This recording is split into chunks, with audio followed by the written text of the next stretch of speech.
big news making a splash this week. Delhi government slashes circle rates by 20% to boost capital's real estate market and accelerate the post-pandemic recovery. Today on the Property Show, we decode how beneficial is this move for you, the home buyer and seller. Will it really make Delhi's property cheaper? We will also get an answer to that big question. What's happening with Delhi's land pooling policy, which was meant to bring a huge stock of right-priced homes for middle-income Delhiites? But first, this circle rate reduction and who does it really benefit? My guest, Sunil Tyagi, Senior Partner and Co-founder of Zeus Law, R.S. Ahuja, Chartered Accountant and founder of R.S. Ahuja and Company, Shubhankar Dongre, co-founder of Propstack. Gentlemen, thank you very much for being here. Sunil, first up, whole lot of excitement on the cut in circle rates. Can you break down the impact on this for us? Because, everyone believes that Delhi real estate is going to get cheaper. That's not entirely the case, isn't it? Yes, Manisha. So the first feel when you read this, that the circle rate has been reduced, the first impression that everybody gets is that yes, the stamp duty rate indirectly is getting reduced. So from 5%, let's say 20% circle rate is reduced. That means my stamp duty rate has effectively come down to 4%. But that's not the case. The stamp duty is payable on a consideration or circle rate, whichever is higher. And generally in properties, there are three kinds of transaction. One, where sale consideration is little higher than or more higher than the circle rate. Second category is where the circle rate and the sale consideration mentioned in the sale deed are same. And then there is a third category where the circle rate is higher, but the actual sale consideration is lesser. So when we reduce the circle rate, the impact on first transaction, let's say the circle rate is 100 rupees, but my sale price is 120. So when the government reduces the circle rate, it is reducing the 100, but my stamp duty rate has not gone down. So there is no benefit which I get in first category where the sale consideration is higher than the circle rate. Second category where the circle rate and sale consideration are equal. If you reduce the circle rate, the sale consideration still remains the same. The circle rate may have come down from 100 to 180. There's no benefit which is available in the benefit of stamp duty to the buyer. Third category where the circle rate was higher than the sale consideration. So the buyer had to pay higher stamp duty, and as well as there was tax implication under the income tax on the buyer as well as the seller. So seller was paying the capital gain tax and the buyer was paying income, additional income under the income from other sources. When the government reduces the circle rate, this category where the circle rate was higher than the sale consideration, they get benefit of the stamp duty as well as income tax. Right. So this is the only category which gets the benefit out of the whole lot. All right. Okay. So I think it's really important to bring in that chart of what are the different categories. There's category A, where if you look at the current rates per square meter in Delhi, it's 7.74 lakh. Proposed rates, of course, are lower. Then there's category B, which is actually much lower. If I look at the difference between B and A category, and that bar will show you how big that difference is, 2.46 lakh per square meter is the rate of category B real estate. Go down further and you see how large that difference becomes. I'm going to ask Mr. Ahuja. Mr. Ahuja, this is really a big benefit for category A properties, isn't it? The ones in Maharani Bagh, New Friends Colony, Jor Bagh, which was stuck because the market reality there was that the prices had fallen or stagnated over last 4 to 5 years, but the circle rates had not been calibrated again. Yeah, Manisha, thanks for asking me the question. The problem here is, there is no uniform solution to this. At the moment, Jor Bagh is selling way beyond the A category price list. While even with this queuing of, so, in Jor Bagh, it will make no difference. So like more or less, Jor Bagh is selling at more than 10 lakhs per square meter. So it will not, this property reduction of stamp duty rates, the circle rates will not make a difference to the property transaction there. So where will it make the difference, sir? Mr. Ahuja, which markets will it make a difference? It will make a difference in, say, Maharani Bagh and New Friends Colony, etc. But there, surprisingly, the difference in the actual price vis-a-vis the circle rate is way beyond 20%. So even still, this will come in the third category as mentioned by my other speaker friend. So here again, the properties are actually being sold for lesser than the stamp duty rate. And we're having serious issues with the income tax department also. So to an extent, this has addressed the issue, but it's not set it at naught. So What it would needs... be a what would be a perfect solution, Mr. Ahuja? You're saying that, look, properties in an area like Jorbagh are even higher than the average we've taken in category A, which is 7.74 lakh per meter. And of course, I'm not taking the construction fee here. Do you think that we should subdivide the category A into many other boxes, maybe A plus and A minus, to have a more realistic circle rate, which is very close to the market price? Absolutely. I think more rationalization needs to be done. At the moment, the difference between A and B, so A is about 3.2 times what is B. Absolutely. So, there is a very, very marked difference. So there has to be a minus or A1 and A2 between A. And I think the market and I think the government has to see this closely.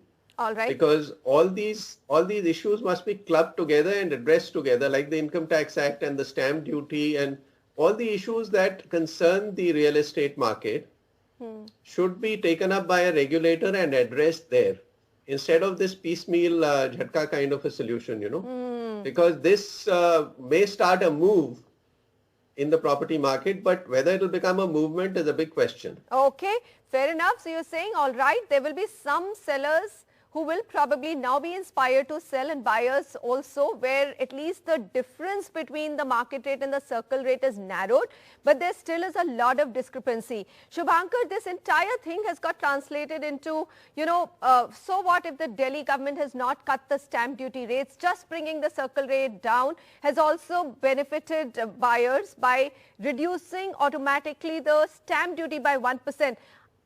I think that's a very narrow population which is going to benefit, isn't it? You need to really take the horn by its bull by its horn and get many other discrepancies rectified to get the Delhi real estate market going. No, Manisha, that's absolutely right. I mean, the Delhi real estate, the residential market especially, is quite complex. It has been getting more and more complicated over time because of multiple forces at play, and definitely circle rate has played its part, especially in category A locations where the circle rate is phenomenally higher than what the market rates are, and people are not budging to transact, especially in these locations, because it's a big disadvantage in terms of the income tax liability that comes onto them as income from other sources, as well as from a seller's perspective, which is the added capital gains tax that needs to be paid. So I think so definitely when circle rates come down, I think the bigger beneficiaries are category A type locations. But I think from an overarching perspective, probably something what the Maharashtra government did last year, which was, bring down stamp duty across the board from 5% to 2% till the end of 2020 calendar year, and then increased it by just 1% till the end of the financial year. And that really, there was a massive cause and effect showing in the sales recorded, because Maharashtra recorded, record sales in December. Mumbai itself sold, over 34,000 crores worth of stuck inventory in December. And, the trend has continued, albeit lesser than the record year, but 24,000, 25,000 crores worth of inventory is gone flying off the shelf in January. So I think there needs to be an across the board solution. I think piecemeal solutions like, just bringing down circle rates, which affect very limited categories, very limited locations, like you said, a very small segment of the buyer isn't the answer. Isn't the answer. I would agree. I mean, I'm looking at some data by Prop Equity, and they say that Delhi Q4 transactions are actually down 32%. And Mumbai, Shubhankar, you just mentioned, Mumbai is actually up 130%, and January figures have been given by you. Mr. Ahuja, very quickly, what is the income tax implication still? If you're saying that even in areas, in Jorbagh sort of areas, if the reality is still far away from circle rates, then what is the big income tax burden on the buyer and the seller? Very quickly, if you can explain that to us. So you see, let me give you an example in a case which we are handling. In New Friends Colony, a property is sold for 9 crores, 9 crores 50 lakhs to be exact. That was the actual price which the seller got. And the circle rate price was 19 crore 50 lakhs. Okay. That much is the difference. So we are now fighting because there are no. Can you say that figure again? Circle 19 rate? and a half crores. 19 and a half crores is the circle rate. Wow. And 9.5 crores is the actual price. And so the buyer and the seller have to both pay tax on that 9 crore difference, on that 10 crore difference, isn't it? Yes, absolutely. Good Lord. And we are litigating for it. So, I mean, and there are no transaction, there is no single transaction in that area which would come to a price even, let's say beyond 11 or 12 crores for that same size of the property in the whole area. 11, 12 crores, 1 or 2 crore variation can be there because of location, because of a park facing, side open, blah, blah, blah. So what we are saying, Sunil, is, got it, sir. Sunil, what we are saying is that, yes, maybe even in category A real estate, maybe the discrepancy has been reduced in some of the markets, but not in all. So this entire statement that properties got cheaper in overall Delhi is not correct. In some markets, yes, it's become closer to what market reality is. Very quickly, this is also an area where there's very limited supply. And there are families which are holding, ancestral property. And the idea is that they are not being able to sell because of this difference. Do you think some of that stock at least is now likely to come into the market? So definitely, Manisha, as we discussed the 3 categories, the last category, third category, where the circle rate was higher than the sale consideration price, those will definitely be taking advantage of this window which has been opened by the government, and they will definitely, many more transactions. The transactions which were held on the properties which they were not able to dispose of will definitely see a surge in this category, but may not wait for the other categories because there's no benefit available to the other 2 category at all. For them, the sale lead today or after 6 months will not make a difference. But definitely in this category, there'll be a huge difference. I think the government should have dealt with 2 issues separately. Stamp duty is separate, circle rate is separate. For categories, I mean, this is only for a certain period. So you're saying that a larger stamp duty reduction was the need of the hour, like Mumbai market, and like we've already said, Delhi has actually seen a reduction on transactions of 32%. Shubhankar, there are no builder apartments coming up in Delhi at all, right? Very few and far in between, like a Godrej or a DLF, extremely high priced. There isn't enough land at all. Do you believe that there is a big lack of right priced homes for middle income groups and families in Delhi?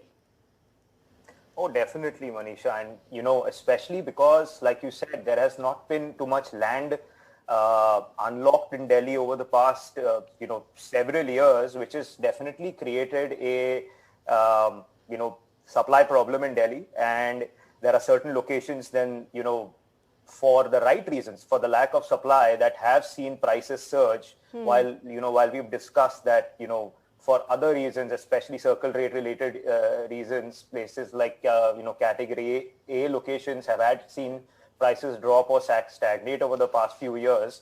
But the other problem, Manisha, I think is that, from a transacting perspective and a supply creation perspective, I think 6 months as a window is too small, because you're talking about transactions over here, about people selling land and creating availability to construct new builder properties. And I think, these things take time. 6 months is not going to be an answer or a sufficient amount of time. So I think apart from, measures like this, there has to be an overall sort of plan put in place where even, there needs to be more time given for things to really open up and unclog in Delhi? Shubhankar, you've really snatched the words out of my mouth, because I was just going to come to this point. What is 6 months? By the transaction of an existing ancestral property or a old home on which you will build multiple apartments and create some inventory in Delhi does not happen in 6 months. So that rationale actually completely confounds me. But Mr. Ahuja and Shubhankar Dongre, thank you very much for joining me. As Shubhankar pointed out, that this move will definitely add new stock to Delhi's real estate, but there are not enough right-priced homes in Delhi at all. This is the job which land pooling policy was supposed to do. That's moving at a snail pace. When we come back, Ramesh Menon of Certes Realty joins us to tell us what's happening on the land pooling policy. Where is it stuck?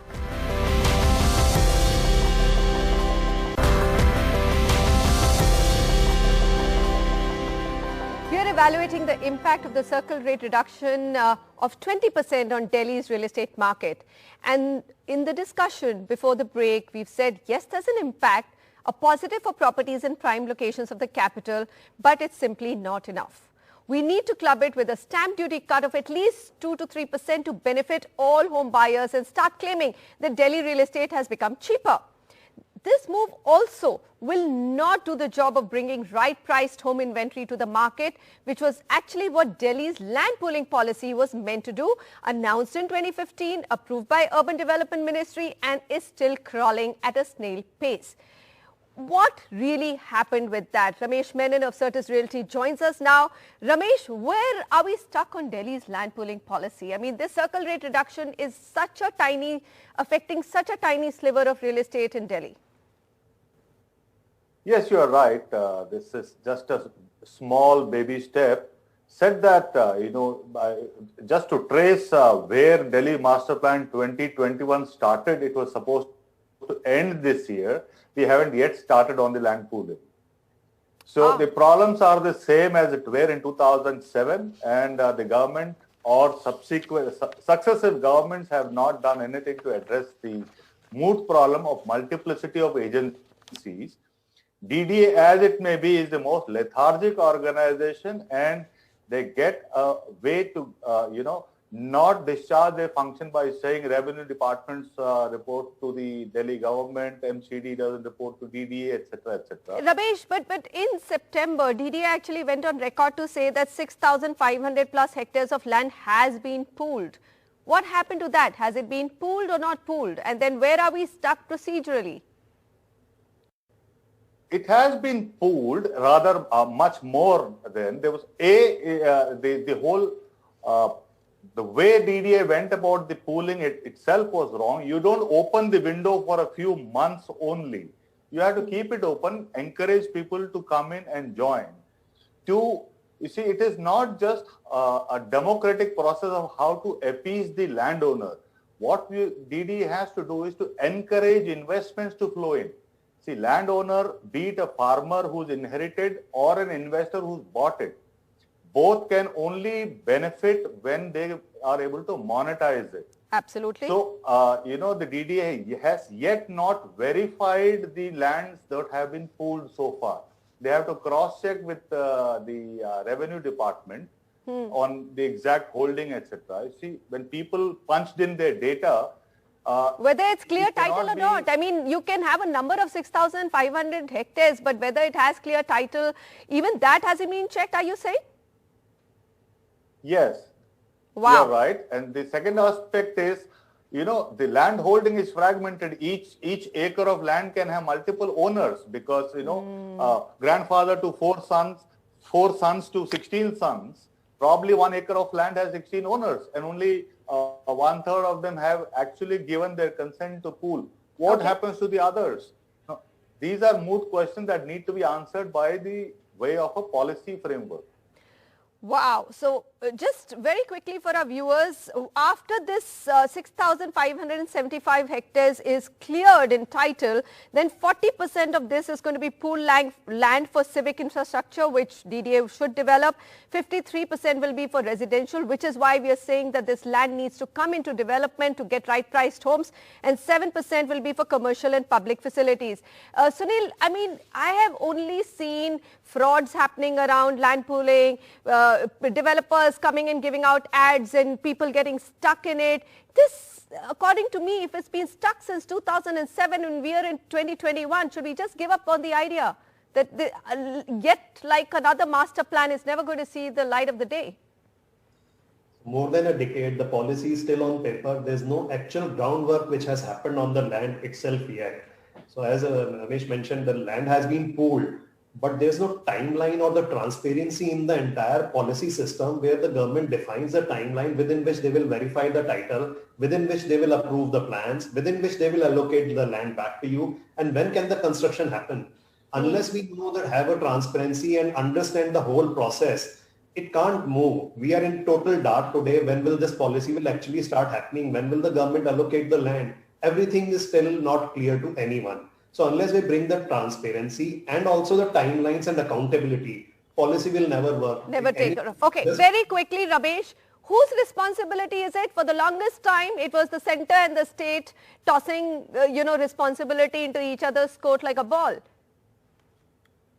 No, so it's not whose responsibility. The nodal agency for all this, this, DDA's responsibility. Delhi is DDA. Okay. So they can find ruse or an excuse for not doing their job. The buck solely stops at DDA. All right. I think on that we'll have to wrap out of this discussion. Sunil Tyagi and Ramesh Menon. We'll have a longer one if we see the needle move on land pooling policy. Until then, we'll be only discussing expensive micro markets of Delhi and saying, all right, so circle rates have helped Maharani Bagh and New Friends Colony, but whether there's enough housing stock for middle class Delhiites to buy a good home, not at all right now. Thank you so much for joining me. All that we can say is that DDA has to move faster on the Delhi land pooling policy. Till I see you next week, it's a goodbye from me and thanks so much for watching.